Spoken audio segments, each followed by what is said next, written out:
April 1912, the North Atlantic Ocean.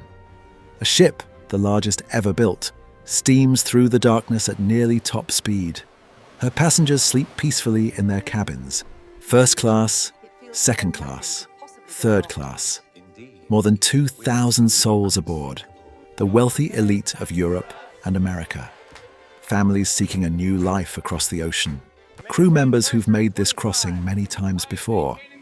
None of them know that in just a few hours, more than 1,500 of them will be dead, drowned in the freezing waters of the Atlantic, victims of the most infamous maritime disaster in history.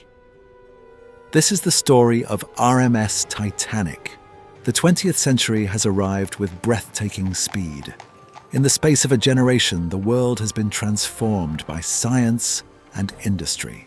Electric lights illuminate the great cities of Europe and America. Telephones connect people across vast distances. Motorcars are replacing horse-drawn carriages on the streets.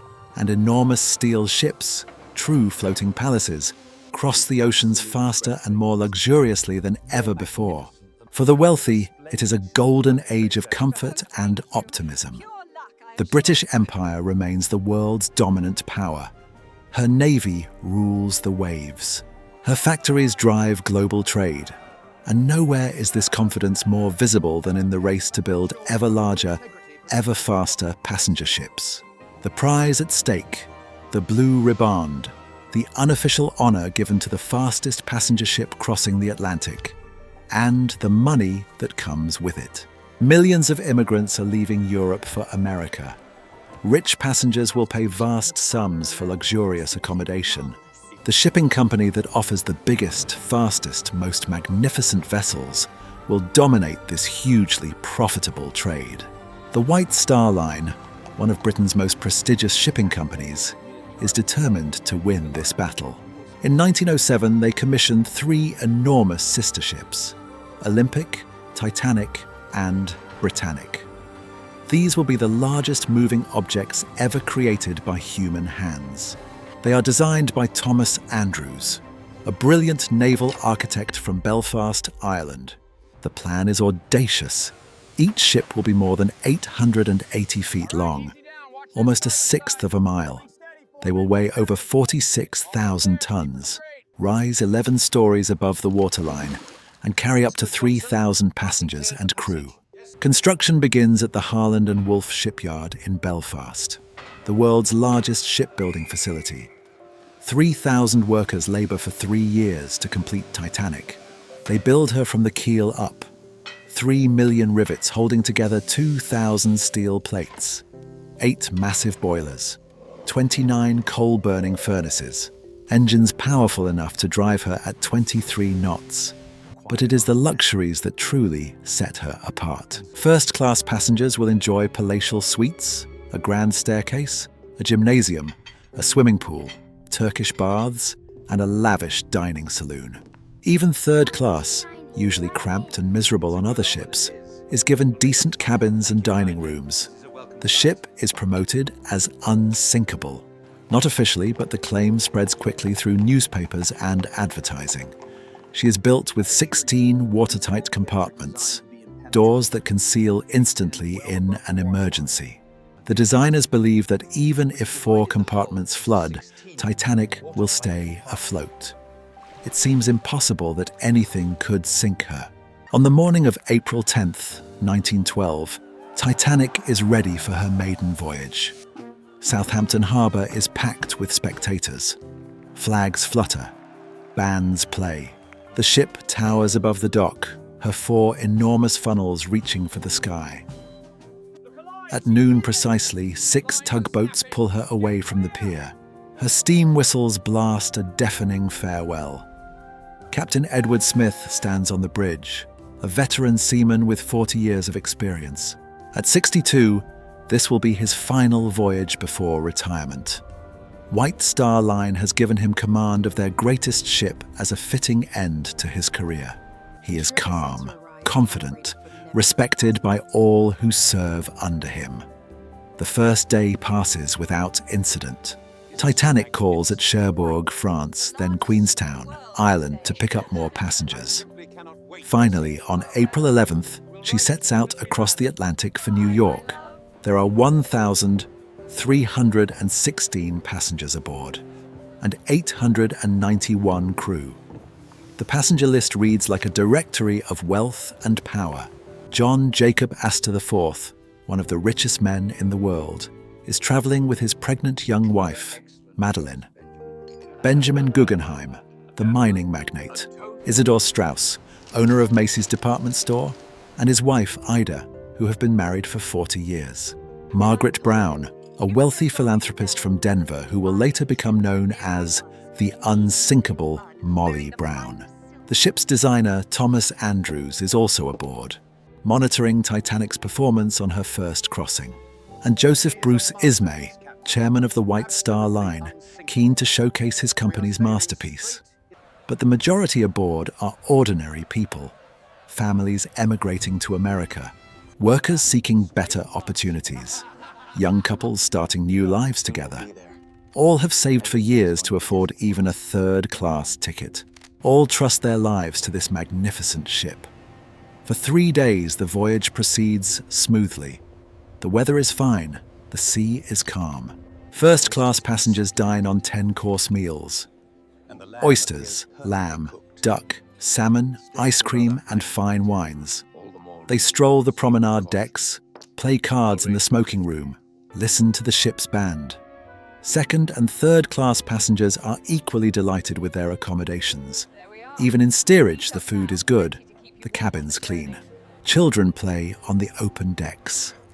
Down below, in the engine rooms and boiler rooms, 600 coal trimmers and stokers work brutal shifts.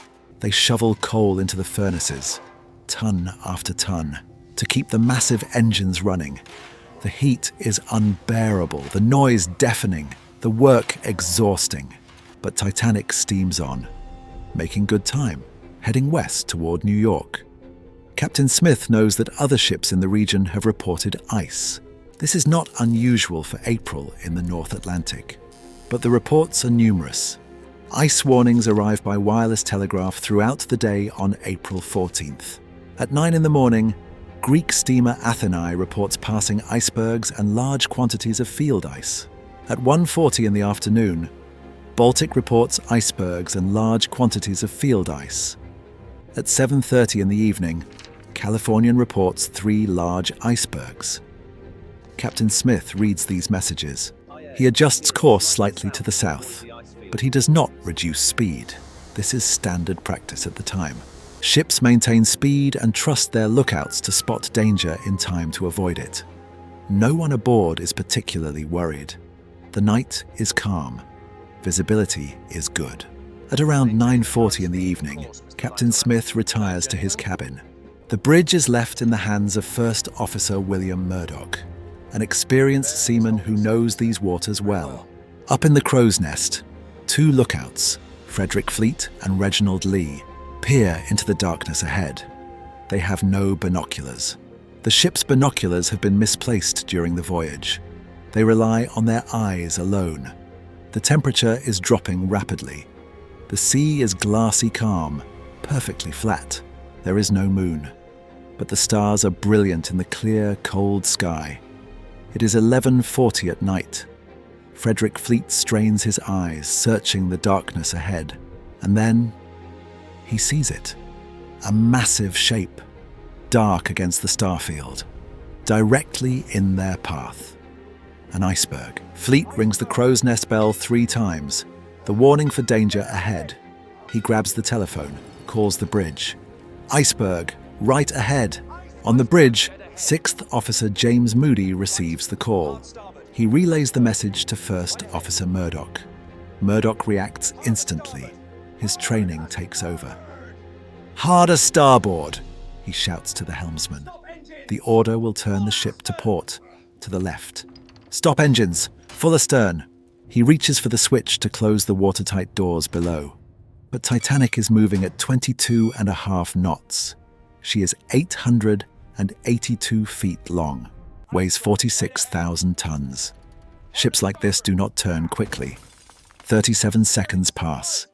The iceberg looms larger, closer. Down in the third-class cabins near the bow, passengers feel a strange rumbling sensation. Up on deck, others watch as the massive ice mountain glides past, impossibly close. Some passengers scoop up fragments of ice that fall onto the decks. They laugh, make jokes. It seems like a curious interruption to the evening. Nothing more. But below the waterline, out of sight, disaster has struck. The iceberg has scraped along Titanic's starboard side for nearly 300 feet. It has punctured the hull in 6 separate places. Water is flooding into the ship. First Officer Murdoch knows immediately that something is wrong. He sends a messenger to find the captain.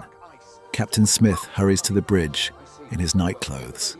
He orders 4th Officer Joseph Boxhall to inspect the damage and report back. Boxhall returns within minutes. His face is grave. "The mailroom is flooding, sir. Water is rising rapidly in the forward holds." Thomas Andrews, the ship's designer, is summoned to the bridge. He makes his own inspection, descends into the bowels of the ship. What he finds confirms his worst fears. He returns to Captain Smith with devastating news. 6 of Titanic's 16 watertight compartments have been breached.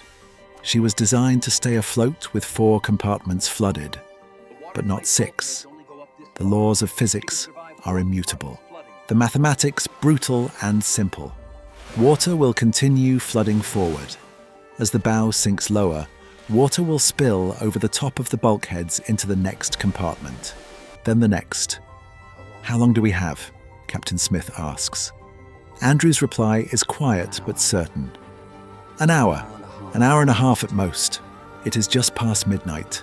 The unsinkable ship is doomed. Captain Smith stands motionless for a moment. The weight of what is happening settles on his shoulders. More than 2,000 souls aboard, and only 20 lifeboats. Enough for 1,178 people. Not nearly enough. He gives the order, "Call all hands on deck, prepare the lifeboats." The wireless operators, Jack Phillips and Harold Bride, begin transmitting distress signals. CQD, the international call for help, and the new signal, SOS. They repeat the message again and again. "We have struck an iceberg. We are sinking. Come at once." Several ships respond, but the closest, Californian, is less than 20 miles away, and her wireless operator has gone to bed. The only ship certain to reach them is Carpathia. She is 58 miles to the southeast. Even at full speed, she will take nearly 4 hours to arrive. By then, Titanic will be on the bottom of the ocean. Captain Smith gives the order, women and children first. But many passengers do not yet understand the danger they are in. The ship does not seem to be sinking. She is listing only slightly to starboard, still brightly lit, still warm. Many refuse to leave. Why board a small, open lifeboat and row out onto the freezing Atlantic when the massive Titanic seems perfectly safe? Crew members struggle to convince passengers to get into the boats. Some women refuse to leave their husbands. Some families are separated in the confusion. And a terrible truth becomes clear. There is no plan. No proper evacuation drill has been conducted. Officers are unsure how many people each lifeboat can safely hold. Most boats leave half empty. Lifeboat number 1, built for 40 people, departs with only 12. Lifeboat number 6 leaves with 28, when it could carry 65. Precious spaces are wasted. Hundreds who could have been saved are left behind. On the port side, Second Officer Charles Lightoller strictly enforces women and children first. Men are turned away at gunpoint if they try to board. On the starboard side, First Officer Murdoch is more lenient. He allows men to board if no women are waiting. The inconsistency adds to the chaos. Down in third class, the situation is even worse. Many of these passengers are immigrants who do not speak English. They are trapped behind locked gates, a standard measure to prevent the spread of disease between classes. Crew members eventually unlock some gates, but in the maze of corridors, many third-class passengers cannot find their way to the boat deck. Some are still unaware the ship is even in danger. The ship's band, led by Wallace Hartley, assembles in the first-class lounge. They begin to play ragtime music, cheerful, upbeat melodies to calm the passengers. As the night grows darker and colder, as the bow sinks lower and lower, they continue playing. It is one of the most famous acts of courage in maritime history. They will play until the very end. At 1:20 in the morning, the last lifeboat with space for more passengers is lowered. Nearly 1,500 people remain aboard. There is no longer any pretense. Everyone knows now. Titanic is sinking, and there is no escape. On the bridge, Captain Smith releases his crew from their duties. "Every man for himself," he tells them quietly.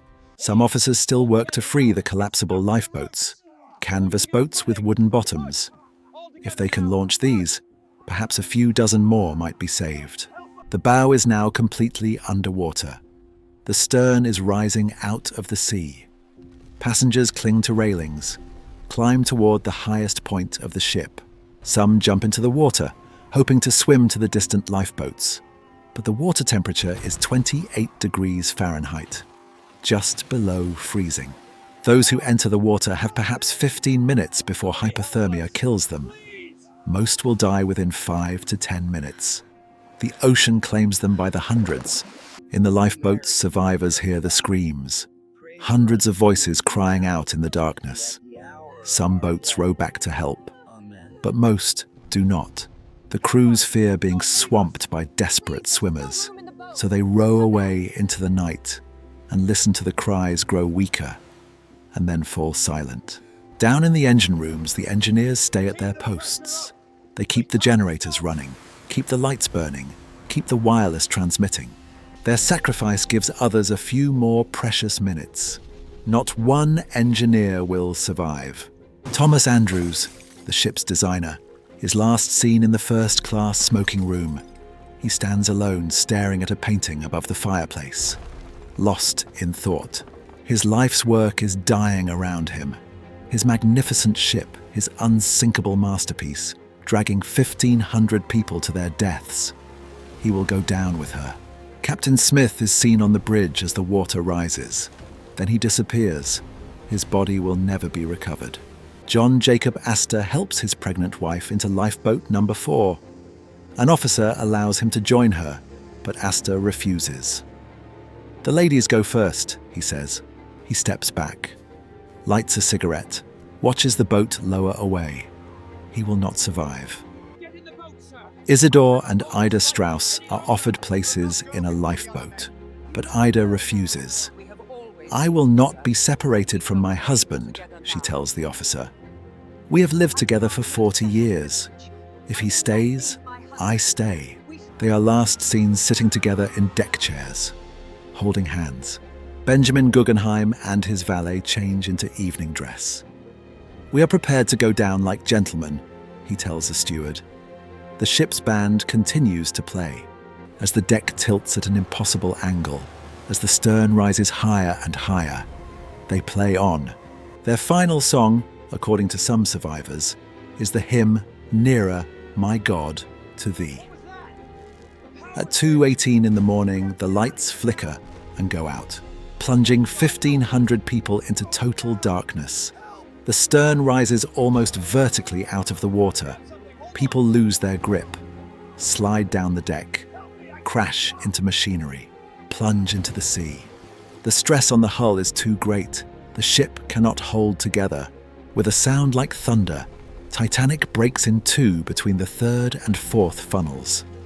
The bow section, completely flooded, plunges toward the ocean floor. The stern remains afloat for a few more moments. Hundreds still cling to it. Then it too begins to sink. At 2:20 in the morning, the stern section slips beneath the waves. RMS Titanic is gone.